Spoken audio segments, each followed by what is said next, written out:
Mari sidang jemaat Tuhan, boleh kita bangkit berdiri, kita menenangkan hati sejenak, kita masuk saat teduh.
Ya, kita bersama-sama kita nyanyi ya.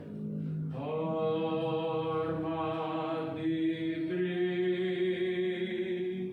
bagi Bapa, Anak, dan Roh Kudus. Dari mula sampai sekarang dan seterusnya,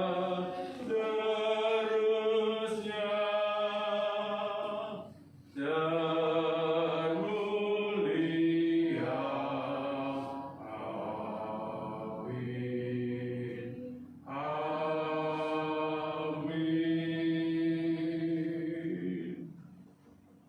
Pertolongan kita ialah dalam nama Tuhan yang menciptakan langit dan bumi, kasih karunia dan damai sejahtera dari Allah Bapa, Allah Anak, serta pertolongan Roh Kudus menyertai kamu sekalian mulai hari ini sampai selama-lamanya.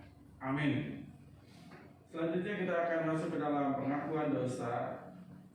Firman Tuhan berkata demikian: jika kita mengaku dosa kita, maka Ia adalah setia dan adil, sehingga Ia akan mengampuni segala dosa kita dan menyucikan kita dari segala kejahatan. Marilah kita mengaku dosa kita karena kita sadar bahwa kita adalah orang berdosa. Kita perlu anugerah, kita perlu keselamatan yang daripada Tuhan Yesus Kristus. Karena begitu besar kasih Allah akan dunia ini sehingga Ia mengaruniakan anaknya yang tunggal, Tuhan kita. Marilah kita mengaku dosa. Allah Bapa kami yang di surga, inilah kami ya Tuhan, orang-orang berdosa. Kami cacat celah ya Bapa. Sebenarnya kami berjuang sedemikian rupa, bertarak di dalam kebenaran dan kesucian. Tetapi di sana sini kami telah gagal dan kami telah jatuh di dalamnya. Itulah sebabnya kami membutuhkan anugerah, membutuhkan belas kasih Tuhan, membutuhkan Allah Roh Kudus menolong kami, membimbing kami, sehingga kami semakin hari semakin cemerlang di hadapan Tuhan. Dan biarlah kiranya hidup kami ini bernilai, berarti seperti apa yang Tuhan rencanakan dalam hidup kami, bahwa kami berasal daripada Tuhan dan kembali kepada Tuhan. Bapa, ampunilah jikalau keluarga kami telah melanggar dan jatuh dalam dosa. Mungkin ya Tuhan, secara tidak sengaja mereka telah melakukan sesuatu, dan biarlah kiranya Tuhan mengampuni. Bahkan juga jemaat Tuhan dimanapun berada, saat ini sedang berada di rumah, ya Bapak, Engkau berbelas kasih kepada mereka. Jika ada yang sakit dan lemah tubuh, Tuhan menjamah menyembuhkan mereka. Mereka yang bergumul di dalam pandemi corona ini dan terdampak secara ekonomi dan banyak hal terjadi, hal-hal yang tidak menyenangkan. Biarlah penghiburan kekuatannya daripada Tuhan menghibur saudara-saudara kami, jemaat-Mu ya Tuhan, baik yang ada di gereja pada pagi hari ini maupun mereka yang menyaksikan siaran ini. Tuhan menolong, Tuhan memberkati mereka. Bapa, pimpinlah ibadah kami pada pagi hari ini dari awal pertengahan sampai pada akhirnya. Di dalam nama Tuhan kami Yesus Kristus kami sudah berdoa. Amin. Silakan duduk. Liturgis akan memandu ibadah kita.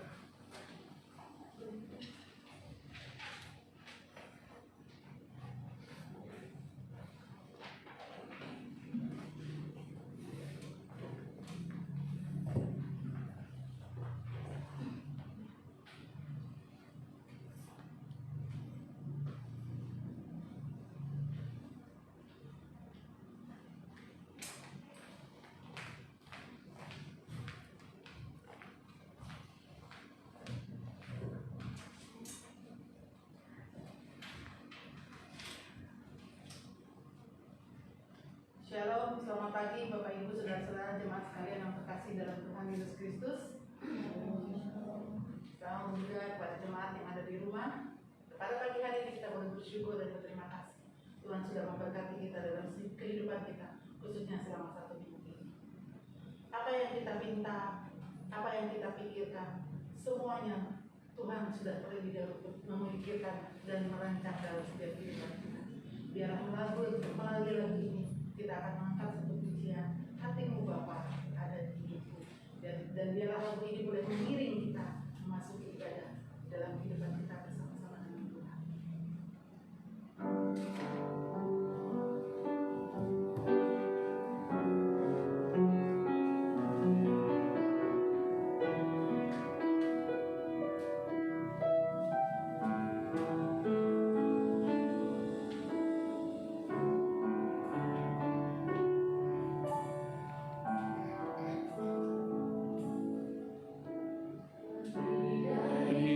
Yang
percaya pada Bapa yang Maha Kuasa, Khalik langit dan bumi, dan kepada Yesus Kristus, Anaknya yang tunggal Tuhan kita, yang dikandung dari Roh Kudus, lahir dari darah Maria, yang menderita sengsara di bawah pemerintahan Pontius Pilatus, disalibkan, mati dan dikuburkan, turun dalam kerajaan maut, dan pada hari yang ketiga bangkit pula dari antara orang mati, naik ke surga, duduk di sebelah kanan Allah, Bapa yang Maha Kuasa, dan dari sana Ia akan datang untuk menghakimi orang yang hidup dan yang mati.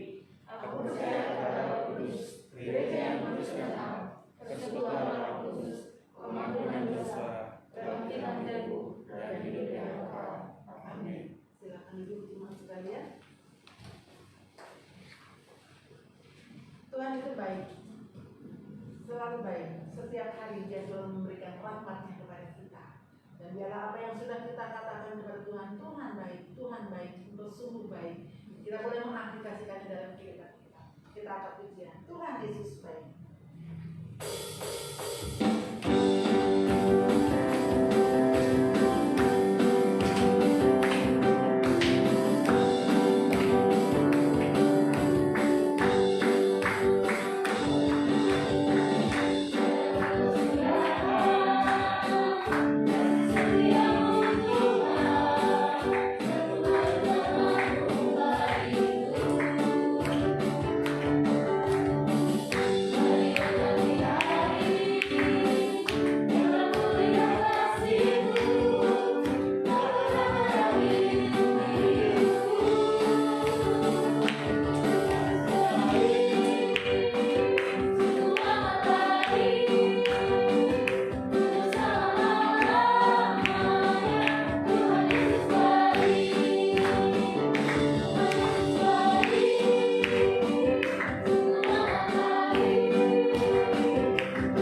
kasih anugerah-Mu besar melimpah di dalam kehidupan kami, dan acap kali bahwa anugerah yang Tuhan berikan, kasih yang Tuhan berikan, pemeliharaan yang Tuhan berikan, acap kali kami seringkali melupakannya, bahkan mungkin merasa kami tidak mendapatkannya karena itu sudah menjadi terlalu biasa. Tuhan setiap hari memberkati kami.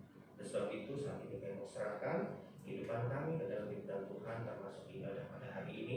Bila belum menjadi ibadah, sekali lagi Tuhan boleh berkenan menyapa kami semuanya di tengah-tengah masa pandemi ini, dan juga tolong kami bersama menyampaikan dan kami semuanya kami boleh belajar dari firman Tuhan dan mendapatkan berkat-berkat rohani dari firman Tuhan. Kami pasrahkan, dan bila Roh Kudus bekerja, berkuasa, dan Roh Kudus yang memimpin, memberikan hikmat kepada kami sehingga kami boleh mengerti firman Tuhan. Terima kasih Bapak, terima kasih. Dalam nama Tuhan Yesus Kristus kami berdoa dan mengucapkan syukur. Amin. Silakan duduk Bapak Ibu, saudara-saudara yang dikasihi dalam Tuhan.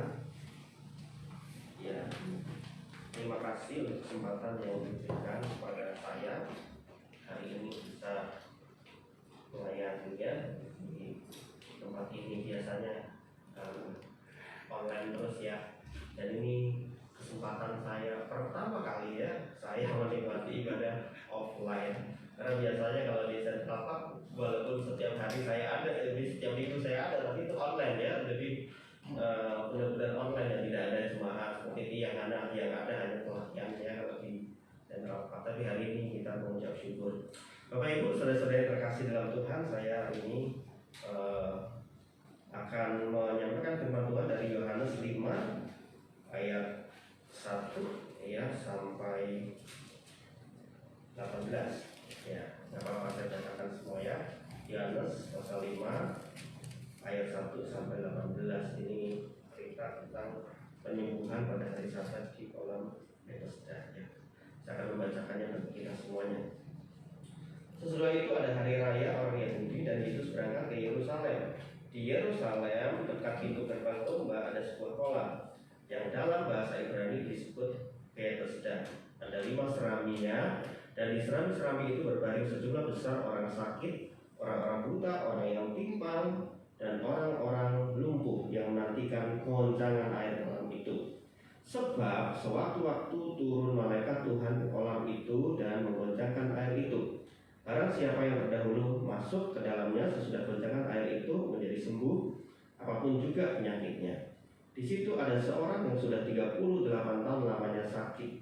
Ketika Yesus melihat orang itu berbaring di situ, dan karena ia tahu bahwa ia telah lama dalam keadaan itu, berkatalah ia kepadanya, "Maukah engkau sembuh?" Jawab orang sakit itu kepadanya, "Tuhan, tidak ada orang yang menurunkan aku ke dalam kolam itu apabila airnya mulai goncang. Dan sementara aku menuju ke kolam itu, orang lain sudah turun mendahului aku." Kata Yesus kepadanya, "Bangunlah, angkatlah tilammu dan berjalanlah." Dan pada saat itu juga sembuhlah orang itu, lalu ia mengangkat tilamnya dan berjalan. Tetapi hari itu hari Sabat. Karena itu orang-orang Yahudi berkata kepada orang yang baru sembuh itu, "Hari ini hari Sabat dan tidak boleh engkau memikul tilammu." Akan tetapi ia menjawab mereka, "Orang yang telah menyembuhkan aku, dia yang mengatakan kepadaku, angkatlah tilammu dan berjalanlah." Mereka bertanya kepadanya, "Siapakah orang itu yang berkata kepadamu, angkatlah tilammu dan berjalanlah?" Tetapi orang yang baru sembuh itu tidak tahu siapa orang itu, sebab Yesus telah menghilang ke tengah-tengah orang banyak di tempat itu. Kemudian Yesus bertemu dengan dia dalam bait Allah, lalu berkata kepadanya, "Engkau telah sembuh, jangan berbuat dosa lagi, supaya padamu jangan terjadi yang lebih buruk." Orang itu keluar lalu menceritakan kepada orang-orang Yahudi bahwa Yesuslah yang telah menyembuhkan dia. Dan karena itu orang-orang Yahudi berusaha menganiaya Yesus karena ia melakukan hal-hal itu pada hari Sabat. Tapi ia berkata kepada mereka, "Bapakku bekerja sampai sekarang, maka aku pun bekerja juga." Sebab itu orang-orang Yahudi lebih berusaha lagi untuk membunuhnya, bukan saja karena ia meniadakan hari Sabat, tetapi juga karena ia mengatakan bahwa Allah adalah Bapanya sendiri, dan dengan demikian menyamakan dirinya dengan Allah. Selamat dan berbahagia yang kita semua yang membaca firman Tuhan, merenungkan dan melakukannya di dalam kehidupan sehari-hari.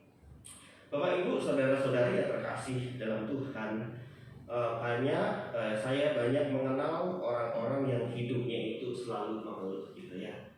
Hidupnya itu selalu mengeluh ya. Setiap keluhan itu bisa ditimpakan kepada siapa saja ya. Kepada saya sebagai hamba Tuhan, kepada saya sebagai temannya gitu kan.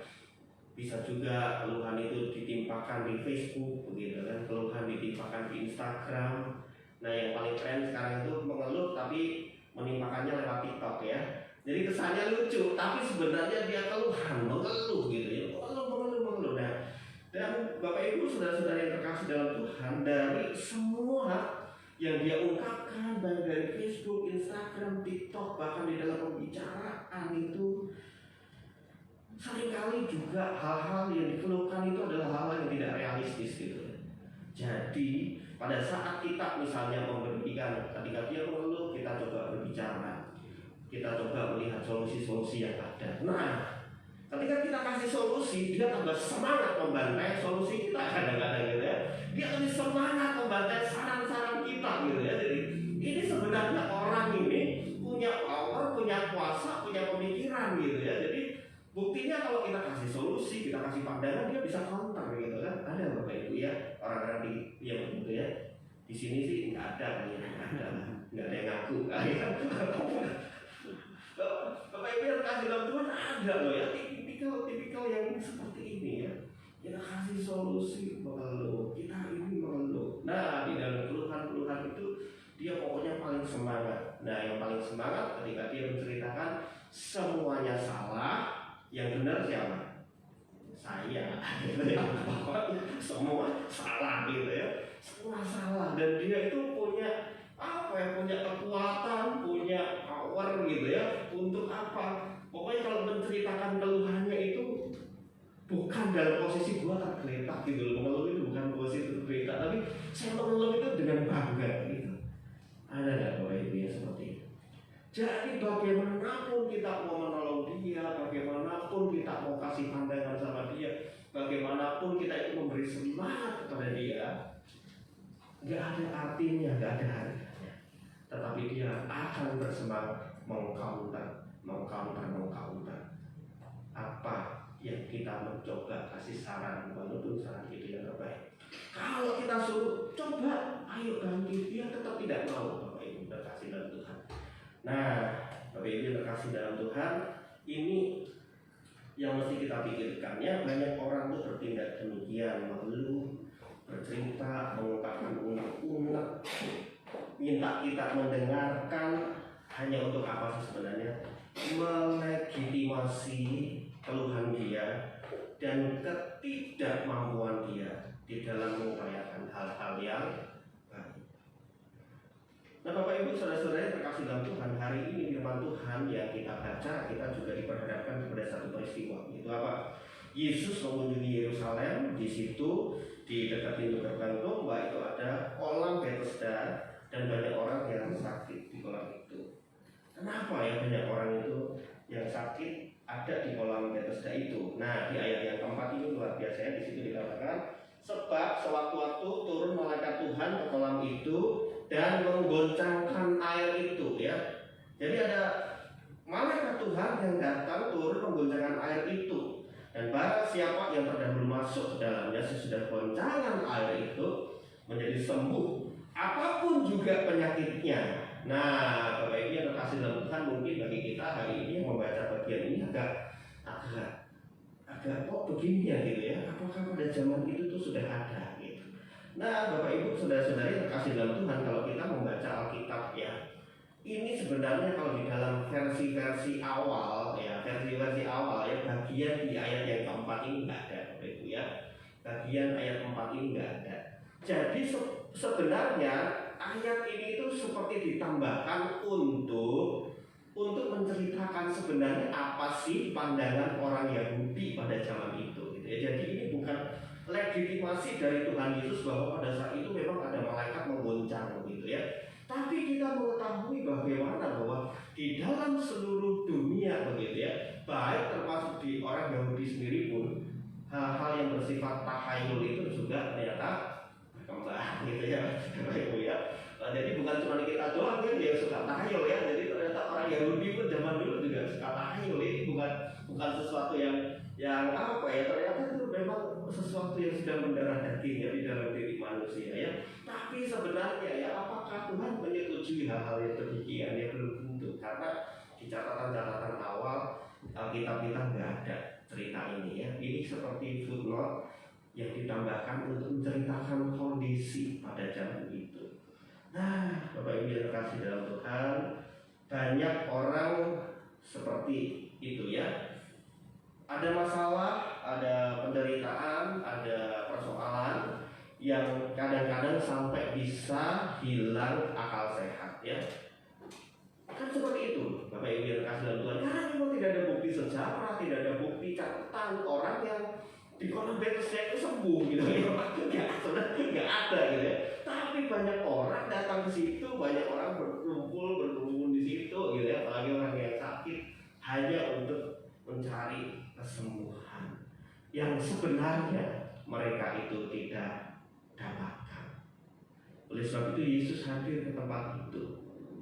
Bapak Ibu yang terkasih dalam Tuhan, kehadiran Yesus pasti membawa dampak. Ketika Yesus ada di suatu tempat, itu pasti ada sesuatu yang sedang ingin dilakukan oleh Tuhan Yesus bagi orang yang ada di situ.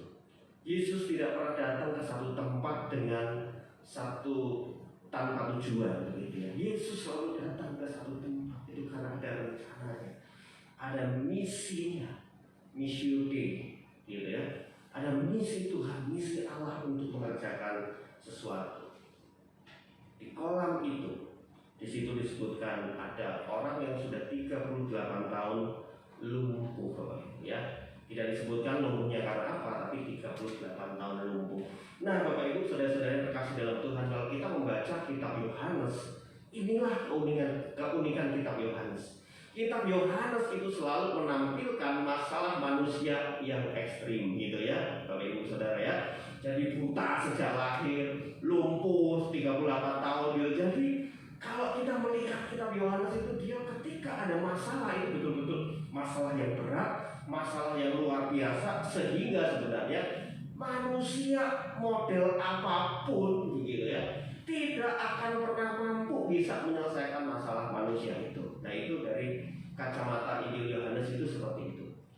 Jadi makanya itu kalau kita membaca Injil Yohanes itu masalah manusia itu unik-unik gitu ya, unik-unik tetapi yang betul-betul sampai sudah nggak bisa sampai orang kepayahannya seperti hari ini ya. Usia dia sudah 38 tahun lumpuh. Tidak ada lagi orang yang bisa menolong dia. Bapak Ibu saudara-saudara yang terkasih dalam Tuhan, kemungkinan pada awalnya sebenarnya orang ini datang supaya dia sembuh ya, karena tahayul itu.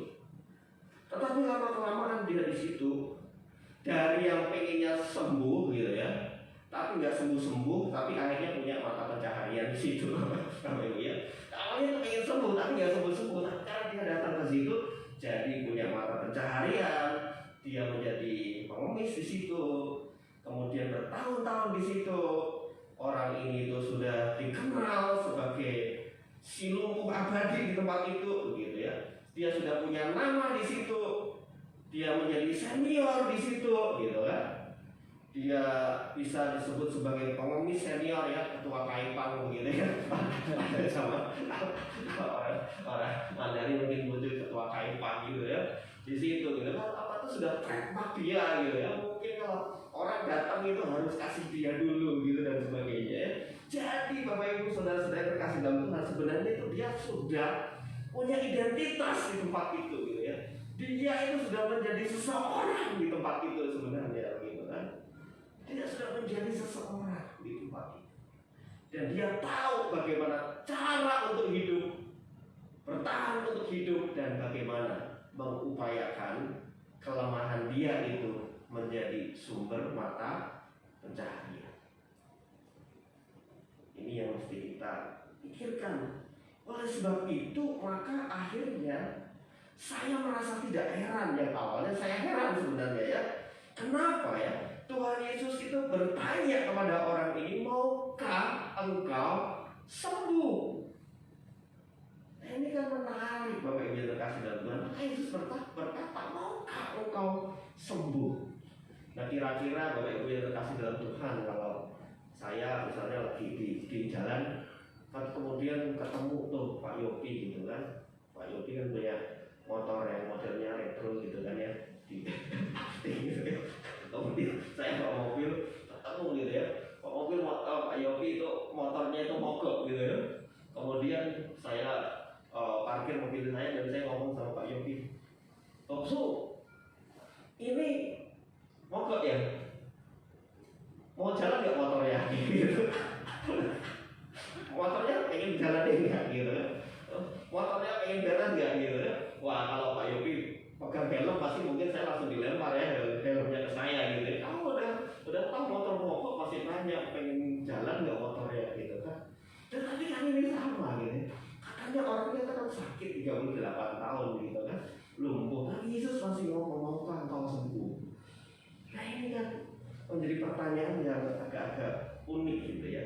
Tapi Bapak Ibu yang terkasih dalam Tuhan, ketika Yesus bertanya, kita tahu Yesus itu adalah Allah yang Maha mengetahui. Dia tahu apa yang terjadi di dalam kehidupan orang yang dihadapi. Karena apa? Yesus itu benar-benar ingin memastikan, apakah benar nggak engkau itu ingin sembuh? Benar nggak engkau itu ingin berubah? Karena hal ini akan membuatmu tidak mudah.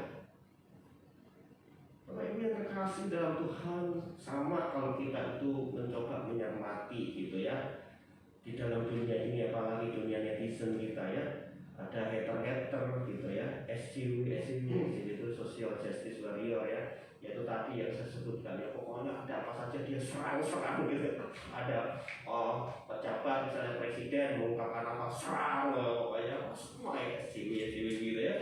Para netizen yang selalu gibah ya, selalu gibah dengan segala kondisi yang dialami Indonesia sekarang ini.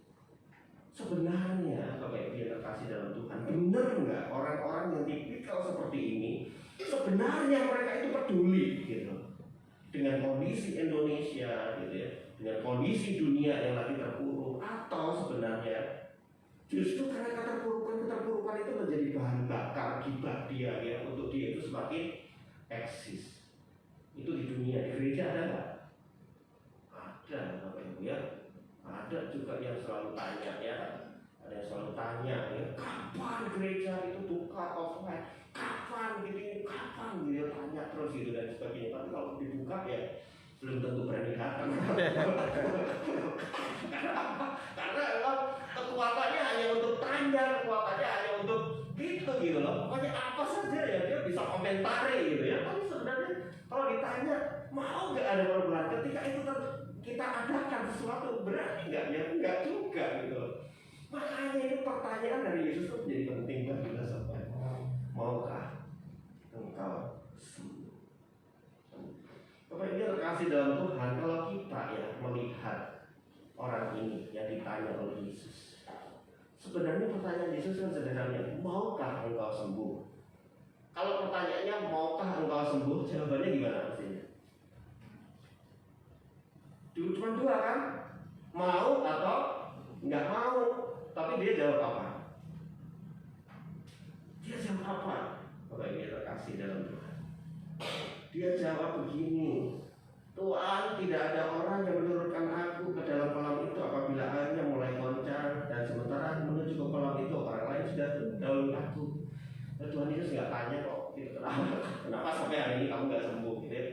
Sama Bapak Ibu terkasih dalam Tuhan, ketika ada sebuah pertanyaan yang penting dan kita menjawabnya di luar apa yang ditanyakan itu menjadi satu tanda. Itu sama Bapak Ibu yang terkasih Tuhan, atau di sini rekan-rekan kalau punya pacar ya, kalau punya pacar itu ditanya, yang kamu sayang nggak sama aku? Nah kemudian dia jawabnya muter-muter, aku lo kerja buat kamu, aku lo ini buat kamu. Aku dari pagi sampai malam lembur-lembur gini buat kamu. Udah gitu pasti dia nggak sayang sama kamu. Gitu ya. Kenapa? Karena jawabannya itu muter-muter gitu. Kan sebenarnya itu yang dibutuhkan itu aja gitu.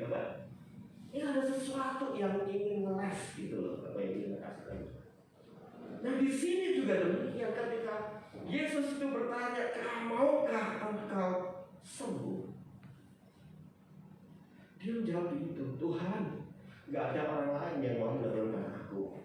Tidak ada orang lain yang peduli sama aku. Bapak ini terkasih dalam Tuhan. Kalau kita perhatikan metode orang ini sebenarnya sama. Selalu apa? Selalu harus ada kambing hitam, dan itu orang lain. Terbukti apa? Ketika dia sudah disembuhkan oleh Tuhan, ketika ditanya, kok kamu mengangkati lamu gini, gitu kan? Dia dari tidak lumpuh 38 tahun, kemudian bisa berdiri, kemudian bisa berjalan, kemudian bisa melakukan sesuatu yang selama ini dia tidak bisa lakukan. Ketika ditanya, kenapa kamu mengangkati lamu pada hari Sabat? Yang timpakan juga kesalahan itu kepada orang lain, bukan? Kesalahan pada siapa? Orang itu yang menyuruh aku ngangkat. Kita lihat Bapak Ibu Saudara ya. Jadi dia selalu punya pola, selalu punya pola. Nah, Bapak Ibu Saudara-saudara yang terkasih dalam Tuhan, disinilah kita mulai belajar ya. Kadang-kadang kita pun juga bisa terjebak di dalam situasi seperti ini. Pola kita adalah selalu ada yang harus jadi kambing hitam di dalam kehidupan kita. Nah, Tuhan hari ini bertanya sama kita, maukah kamu sembuh? Maukah kamu berubah? Maukah kamu itu menjadi sesuatu yang sebenarnya lebih daripada apa yang kamu pikirkan? Kalau hidupmu hanya mencari kambing hitam, kalau hidupmu itu hanya mencari keluhan, mencari-cari kesalahan di sekitarmu, kau tidak akan bisa mendapatkan banyak. Kau tidak bisa berbuat banyak di dalam kehidupan. Dan yang Yesus rindukan dan Yesus inginkan, ayo bangkit, angkatilah, dan kemudian kenal siapa yang membuat orang yang bisa berjalan dan mengangkat tilam itu.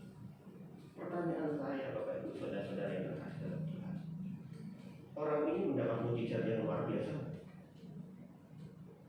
38 tahun lumpuh, tapi saat itu dia bisa berjalan. Pertanyaan saya, di dalam cerita ini adakah sukacita di dalam kehidupan dia? Kemudian ada nggak dia itu pengen cari tahu, pengen dapat info siapa sih orang ini sebenarnya? Ada nggak kerinduan dari dia itu siapa orang ini sebenarnya yang sudah menolong dia? Nggak ada loh orang lain, malaikat pun loh nggak ada loh yang saya sudah menunggu 38 tahun malaikat datang, nggak ada. Tapi hari ini ada orang yang datang kepada saya memberikan kesembuhan. Pertanyaan saya di dalam teks yang kita baca, ada nggak orang ini cari info siapa yang menyembuhkan? Dia cari info dan lebih pengen lagi mengenal. Dan dia bertanya, kenapa saya ya Tuhan? Ya selama 38 tahun Tuhan, kenapa saya begitu ya? Kemudian dia mulai melihat di antara di gerbang domba di dalam kolam Betesda itu banyak orang yang sakit, tapi kenapa hari itu hanya dia yang didatangi orang ini? Ada nggak? Dia mencari tahu, pengen mengenal, pengen lebih mengerti, say thank you, mengucap syukur.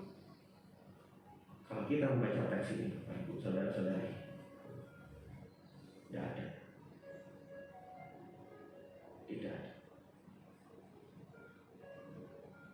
Miris ya, Bapak Ibu Saudara-saudari yang kasih dalam Tuhan, sangat miris sekali. Orang ini mendapatkan mujizat Tuhan, sudah disembuhkan oleh Tuhan, tapi rindu untuk mengenal Tuhan pun tidak. Maka hari ini Bapak Ibu Saudara-saudara yang terkasih dalam Tuhan, omong kosong kalau ada hamba Tuhan pendeta yang mengatakan bahwa mujizat itu membuat orang lebih dekat sama Tuhan. Mujizat itu membuat orang itu semakin mengenal Tuhan. Tidak ada. Israel setiap hari menikmati mujizat Tuhan. Menikmati mana dari Tuhan. Menikmati tiang awan dan tiang api dari Tuhan. Menikmati kemenangan demi kemenangan dari Tuhan. Pertanyaan saya, apakah membuat mereka juga lebih dekat sama Tuhan, lebih percaya sama Tuhan, lebih ingin mengenal Tuhan, lebih ingin berbuat sesuatu untuk Tuhan, ingin lebih setia sama Tuhan? Tidak. Tidak.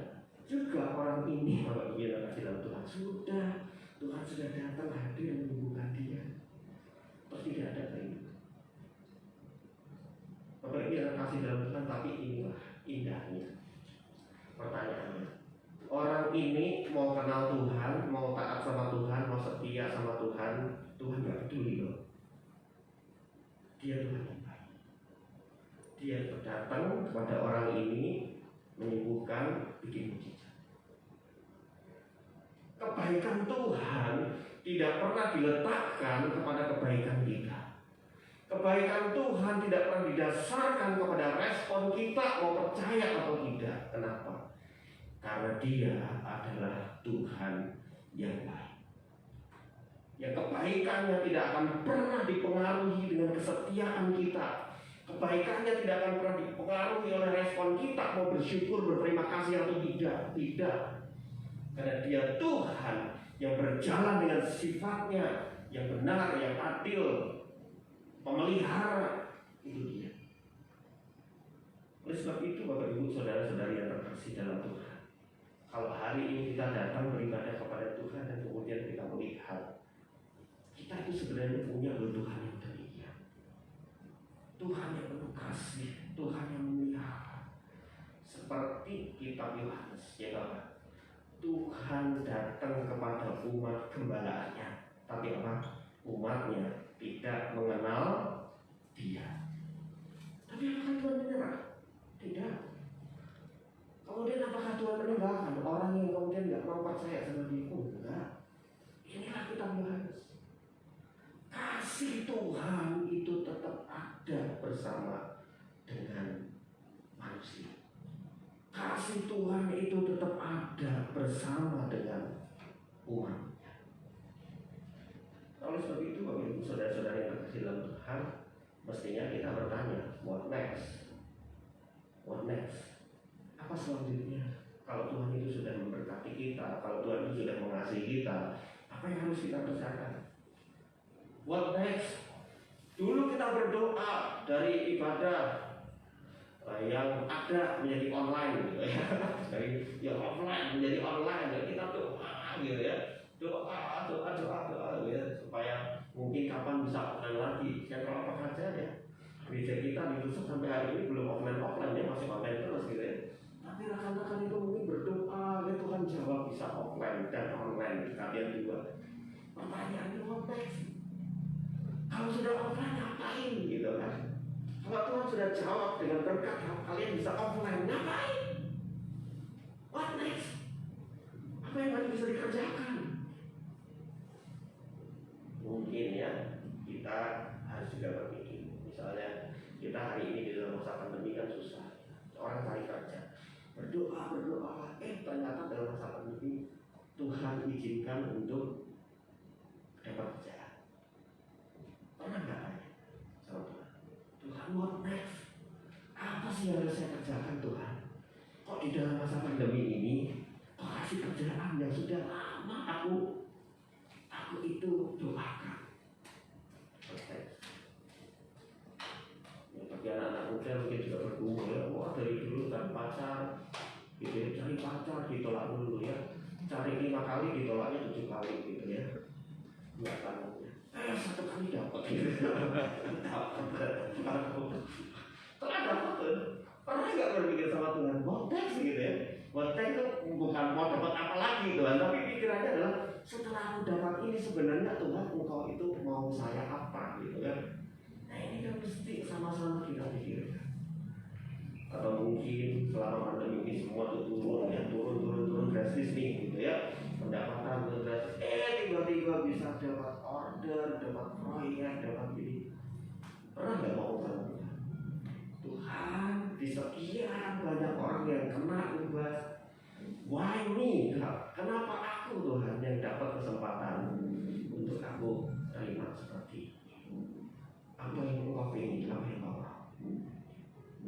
Sehingga Bapak Ibu Saudara-saudari terkasih dalam Tuhan, kehidupan kita tidak diisi dengan keluhan, tetapi kehidupan kita diisi dengan apa? Ucapan syukur, ucapan syukur. Dan itulah yang membuat kehidupan kita akan berkembang, bertumbuh, dan berkemenangan. Bukan karena kita, tetapi karena Tuhan yang memelihara hidup kita. Mari kita berdoa. Bapa di dalam surga, kami mengucap syukur untuk kasih setia yang Tuhan berikan kepada kami. Hari ini Tuhan, jika kami sudah percaya kepada Tuhan, bahkan seringkali menganggap pemeliharaan demi pemeliharaan Tuhan menjadi biasa-biasa di dalam kehidupan kami, karena memang Tuhan sudah setiap hari memberi. Sehingga kemudian membuat kami, ya sudah seharusnya Tuhan memberi. Tapi hari ini kembali Tuhan, kami meletakkan hati kami di hadapan Tuhan, supaya kami tahu kami di dalam hidup ini diberikan anugerah, dipelihara, diberi kekuatan oleh Tuhan untuk kami bukan hanya menghadapi hidup, tetapi hidup penuh dengan kemenangan, hidup penuh dengan makna, dan hidup penuh dengan hal-hal yang indah dari Tuhan. Oleh sebab itu kami serahkan semua dalam firman Tuhan. Tuhan yang menolong, berkati, katakan hamba Tuhan, Pendeta Yopi sebagai gembala di tempat ini, para pengurus, ada juga majelis di tempat ini, para aktivis, para jemaat, supaya mereka tetap melihat dan memandang di dalam masa-masa yang tidak menentu ini tetap ada Tuhan yang memelihara mereka, dan di dalam pemeliharaan Tuhan itu muncul ucapan-ucapan syukur di dalam kehidupan mereka. Terima kasih Bapak, terima kasih. Serahkan waktu ini dalam firman Tuhan dalam nama Tuhan Yesus Kristus yang berdoa dan mengucapkan syukur. Amin.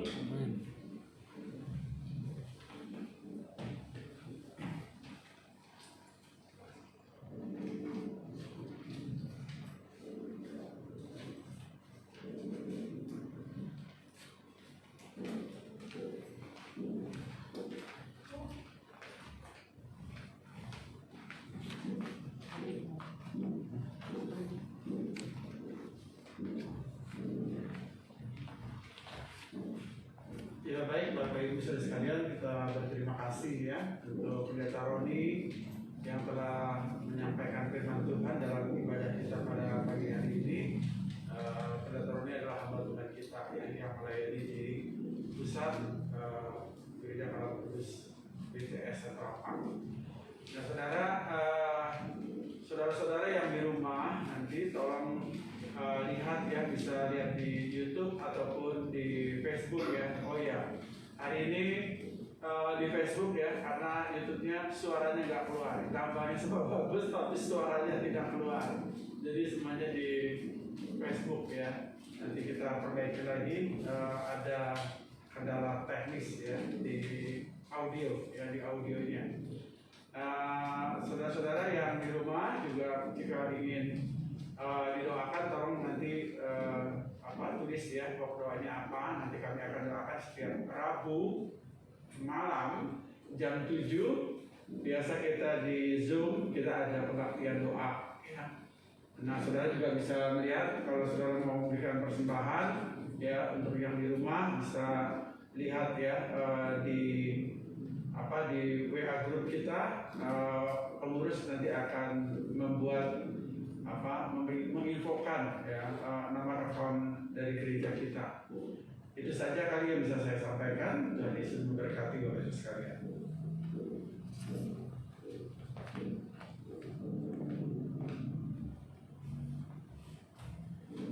Selamat datang untuk grup dari saya ya hari ini.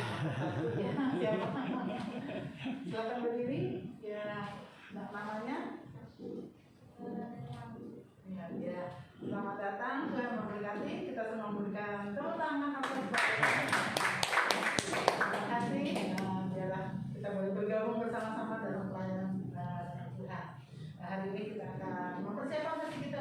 memberikan persembahan yang terbaik. Sidang Jumat yang ada di gereja dapat memasukkannya di dalam kotak yang sudah disediakan. Jemaat yang di rumah dapat mempersembahkannya melalui kantong. Dan biar kita bersama-sama boleh memuji nama Tuhan dengan kasih yang setia Tuhan yang sudah Tuhan berikan. Saya akan membacakan firman Tuhan yang terambil dari 1 Tawari 16 ayat yang ke-29. Berilah kepada Tuhan kemuliaan namanya, bawalah persembahan dan masuklah menghadap Dia. Sujudlah menyembah kepada Tuhan dan dengan beriaskan kekudusan. Biarlah melalui firman ini kita dapat mempersiapkan hati kita untuk memberikan yang terbaik kepada Tuhan. Kita berdoa. Segala puji dan syukur boleh kami naikkan kepada-Mu Tuhan. Terima kasih untuk firman yang boleh menguatkan ke dalam kehidupan kami dan ajarlah kami untuk seturut dengan kehendak Tuhan. Hari ini Tuhan kami juga datang ke hadapan Tuhan untuk memberikan persembahan kami, dan biarlah persembahan ini dapat dipakai untuk mempermuliakan nama Tuhan, dan setiap tangan-tangan yang mengelola persembahan ini Tuhan memberkatinya sehingga semuanya boleh memperluas akan kerajaan Tuhan. Terima kasih Tuhan, berkatilah jemaat-jemaat sekalian di tempat ini seperti juga Tuhan sudah memberkati kami. Hanya di dalam nama-Mu Tuhan kami boleh berdoa dan bersyukur. Amin. Kita angkat pujian persembahan.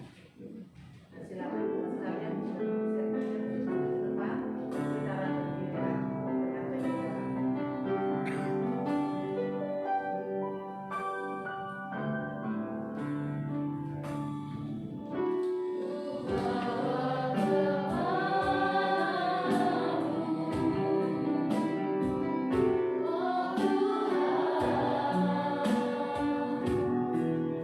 Bersembahku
Tuhan memberkati engkau dan melindungi engkau. Tuhan menyinari engkau dengan wajahnya dan memberi kau kasih karunia dan mengharapkan wajahnya kepadamu mulai hari ini sampai selama-lamanya. Haleluya. Amin.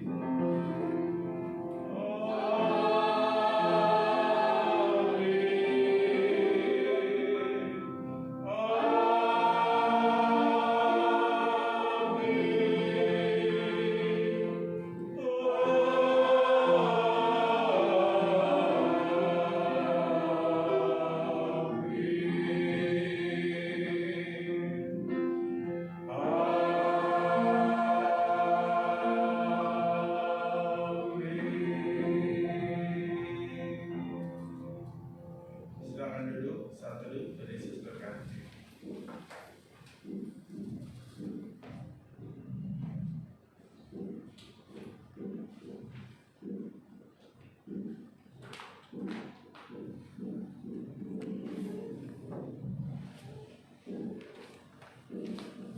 Selamat pagi, Tuhan memberkati. Selamat pagi semua. Terima kasih untuk kehadirannya. Catat